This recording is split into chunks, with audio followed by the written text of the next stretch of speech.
Magandang araw mga bata. Ang pag-uusapan natin ngayon ay tungkol sa length measurement and conversion. What are our objectives? At the end of this session, you are expected to understand length as measurement, convert length measurement from one unit to another, and enhance the value of accuracy and perseverance.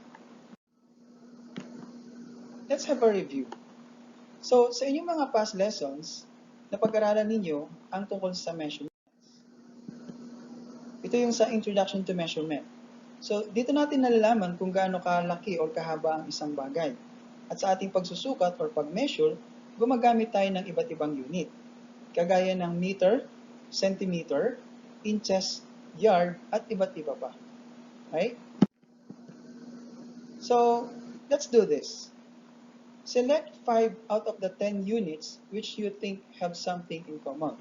So, we will have 10 units here. Then, pipiliin nyo kung sino yung 5 na sa tingin nyo ay sila ang pare-pareho. Okay? So, these are inches, kilogram, centimeter, square meter, pounds, cubic centimeter, foot, millimeter, yard, milligram. Okay? So, alin kaya sa tingin nyo, dun sa 5 na yun, ang pare-pareho? Kung ang napili nyo, yung 5, ay inches, centimeter, foot, millimeter, and yard, ay tama kayo. Very good.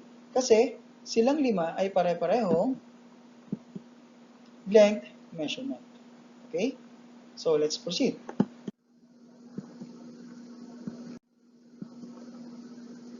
Which is the longest? A. 5 meters. B. 12 centimeters. C. 20 inches. D. 3 yards. So, which of these 4 is the longest? Number 2. A. 5 meters. B. 9 meters. C. 20 meters. D. 4 meters. Okay. So, pansinin natin yung mga meters na ginamit sa number 1, which are meter, centimeter, inches, and yard. While in number 2, mapapansin natin ang ginamit nating meter is only the meter. Or mapapansin natin ang ginamit nating unit is only meter. Okay, the question is, alin kaya dito? So, my question is, which of the two sets is the easiest to answer? Alin dun sa number 1 at number 2 ang mas madali kayang sagutan sa tingin nyo? Okay? Kung nasabi nyo na yung number 2 ang mas madali, since ang ginamit na unit ay isa lang, which is the meter only, tama kayo. Kasi sa unang tingin pa lang natin, makikita natin na kung alin yung mas mahaba at mas maigsi, since sila ay pare-pareho ng ginamit na unit.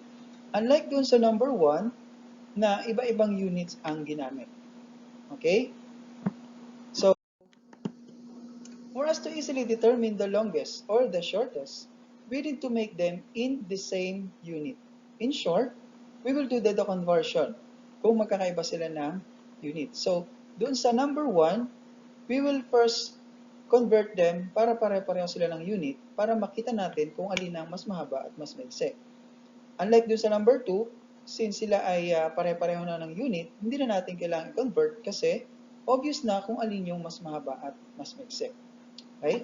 So, paano natin gagawin ang conversion? In meter, we can use this table. Okay? The table below shows the equivalent measure of 1 unit to meter since it is the basic unit of the measure in metric system. Again, meter is the basic unit of measure in metric system. So sa table, meron tayong 2 columns. First column is the meaning, second is the unit. Okay? Let's have first the millimeter or mm. So that is 1 over 1,000 or 0.00 meter. Next is centimeter or cm. That is 1 over 100 or 0.00 meter. Decimeter or dm, 1 over 10 or 0.01 meter. Meter or m, that is 1 over 1 or 1 meter. Decameter, that is 10 meter. Hectometer, that is 100 or 10 square meter. Kilometer or km, that is 1,000 or 10 cube meter. Okay, so itong table na to ang gagamitin natin para makapag-convert tayo ng mga units to other units. Okay? So, to convert or in converting smaller unit to bigger unit, we will divide the given by the corresponding powers of 10. While from bigger to smaller, we will multiply the given powers of 10. Okay, so we can also use the number line. So, see, we have the number line here. So, as you can see, we have the unit. And since sa metric system, ang basic unit nga natin is the meter, so yung meter ang nasa gitna. Okay? So, meron tayong, pwede tayong sa pakanan or sa pakaliwa. So, gaya ng pinapakita sa arrow. So, sabi kanina, kapag pakanan, we are going to multiply by 10. So, sa paliit yon. So, from smaller unit to bigger unit. So, pagka sa palaki naman, we are going to divide it by 10. Okay? Metric English equivalent. So, we can also use this metric English equivalent, which is 1 meter is equal to 39.37 inches. 1 yard is equal to 0.914 meter. 1 inch is equal to 2.54 centimeters. 1 foot is equal to 30.48 centimeters. 1 mile is equal to 1.609 kilometers. 1 meter is equal to 3.281 feet. Right? So we will use that in conversion. Let's have the example. Number 1, convert 20 meters to millimeter. Okay? So as you can see, from meter to millimeter, ano yun?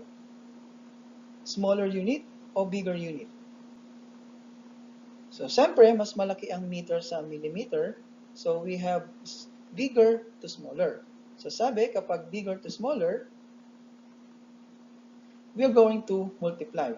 Or by using the number line, so since the given is in meter, 20 meter, we are going to millimeter, which is the mm.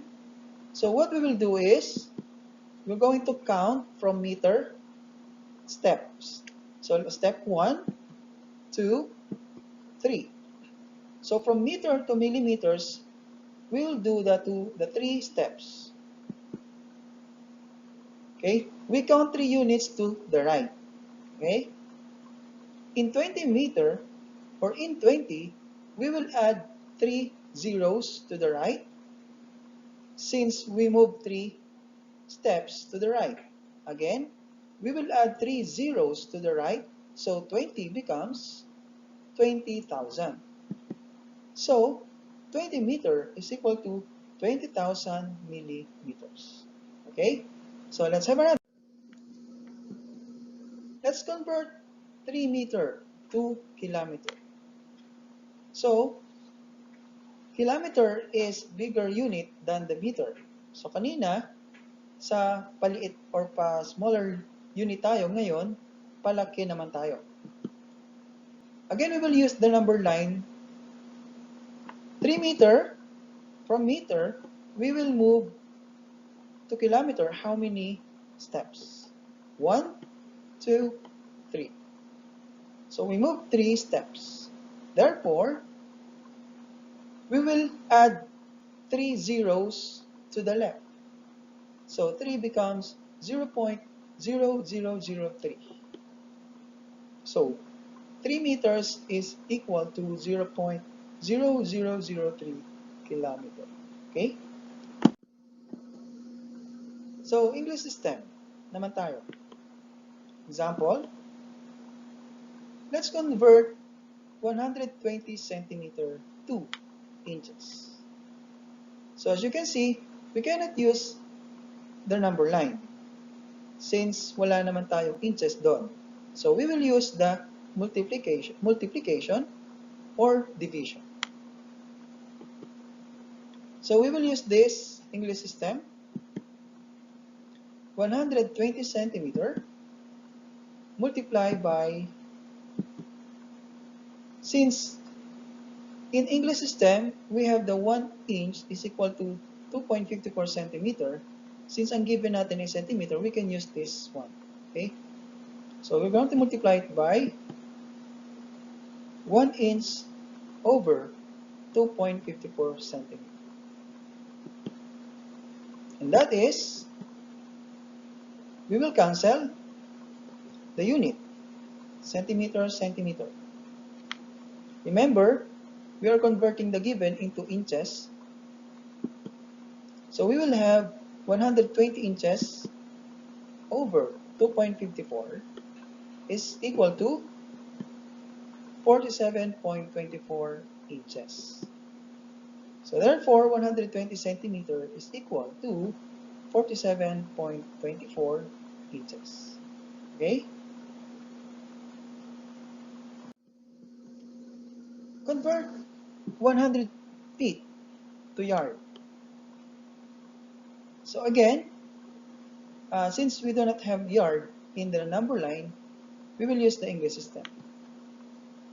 We're going to multiply 100 feet by, so alin kaya dito yon? Yung may feet to yard. Since wala tayong feet to yard, pero meron tayong feet or meter to feet, we may first convert to meter. Okay? So 1 meter is equal to 3.281 feet. We will cancel the unit feet or foot. And then we will multiply it again. We will get the unit of meter, since we will have here the meter to yard or yard to meter. We will use this one. Okay? 1 yard is equal to 0.914 meter. We'll cancel meter, and as you can see, ang natitira na lang unit natin is yard, since ang hinahanap natin ay yard. And it will give us the 100 yard over 2.99 is 33.44 yards. Therefore, 100 feet is equal to 33.44 yards. Okay. So, I hope you understand kung ano yung pinag-usapan natin at may natutunan kayo tungkol doon. So, we will have this assessment for you. Determine which of the following length measurements is the longest and the shortest. A. 3.12 meters. B. 37.5 centimeters. C. 385 inches. D. 4 feet. Okay? So, as we did just a while ago, since ang ating mga given is not in the same unit, so we will do the conversion. Okay? So, let's have your reflection. Okay? In this lesson, I learned that number 1, 2, 3, 4, 5, or more if you want. Thank you for watching and listening. Have a good day. Bye.